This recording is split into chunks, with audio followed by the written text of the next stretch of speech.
9,000 கோடி கடைசி 5 வருஷத்தில் மினிமம் பேலன்ஸ் மெயின்டைன் பண்ணலன்னு பேங்க்ஸ் பெனால்ட்டியாக பிடிச்ச பணம் மட்டும் சுமார் 9,000 கோடி. ஆமாம், இது லோன் அமௌண்ட் இல்லை, லோன் கொடுத்ததுக்கு கலெக்ட் பண்ண இன்ட்ரெஸ்ட் இல்லை, வெறும் பெனாலிட்டிஸ் மட்டும். அதுவும் யார் இது அதிகமாக கட்டுறாங்கன்னு பார்த்தீங்கன்னா மிடில் கிளாஸும் லோவர் மிடில் கிளாஸும் தான் அதிகமாக கட்டுறாங்க.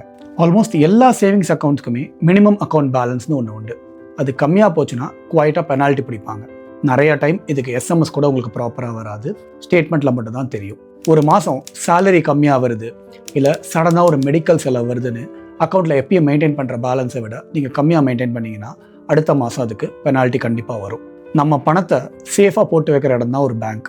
அதில் நம்மக்கிட்டேயே காசு கம்மியாக இருக்குன்னு ஃபைன் போடுறது எவ்வளோ பெரிய அயோக்கியத்தனம். ஆனால் இதை பேங்க்ஸ் கண்டிப்பாக பண்ணுவாங்க.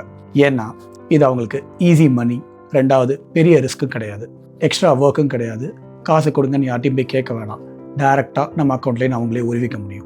லட்சக்கணக்கான அக்கௌண்ட்லேருந்து மாதம் 50 ரூபா 100 ரூபான்னு உருவுனா அவங்களுக்கு எவ்வளோ காசு வரும்னு நினச்சி பாருங்க. இந்த மாதிரி தான் கடைசி 5 வருஷத்தில் 9,000 கோடி ஃப்ரீ மணியாக பேங்க்ஸ் எடுத்துகிட்டு இருந்திருக்காங்க. இதை நம்ம போய் தட்டிலாம் கேட்க முடியாது. ஆனால் இதை எப்படி அவாய்ட் பண்ணுறதுன்னு பார்ப்போம். உங்களுக்கு பேங்க் கிட்டேருந்து நிறைய பர்க்ஸ்லாம் தேவையில்லை அப்படின்னு நினச்சிங்கன்னா உங்கள் அக்கௌண்ட்டை ஒரு பேசிக் சேவிங்ஸ் பேங்க் அக்கௌண்ட்டாக உங்களால் மாற்ற முடியும். நீங்கள் இதை போய் பேங்க்கில் என்னோட அக்கௌண்ட்டை டவுன்கிரேட் பண்ணுங்கன்னு கேட்டிங்கன்னா பண்ணி கொடுத்துருவாங்க. இது வெறும் ஒரு 5 மினிட் ப்ரொசீஜர் தான். உங்கள் அக்கௌண்ட்டோட MAB லிமிட் என்னன்னு தெரிஞ்சு வச்சுக்கோங்க. அதை விட முடிஞ்ச அளவுக்கு கொஞ்சம் ஹையர் அமௌண்ட்டாக மெயின்டைன் பண்ணிக்கோங்க. இது ரெண்டாவது. மூணாவது, உங்களோட சேலரி அக்கௌண்ட்டில் 3 மாதத்துக்கு மேலே சேலரி விழலை அப்படின்னா பேங்க்ஸ் அதை ஆட்டோமேட்டிக்காக ஒரு சேவிங்ஸ் பேங்க்காக கன்வெர்ட் பண்ணிடுவாங்க.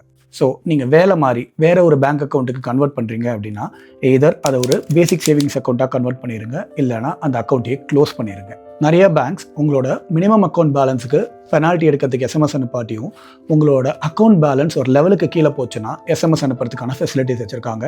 ஸோ அதை ஆக்டிவேட் பண்ணி வச்சுக்கோங்க. இது நீங்கள் கஷ்டப்பட்டு சம்பாதிச்ச காசு, நீங்கள் தான் அதை சேவ் பண்ணணும்.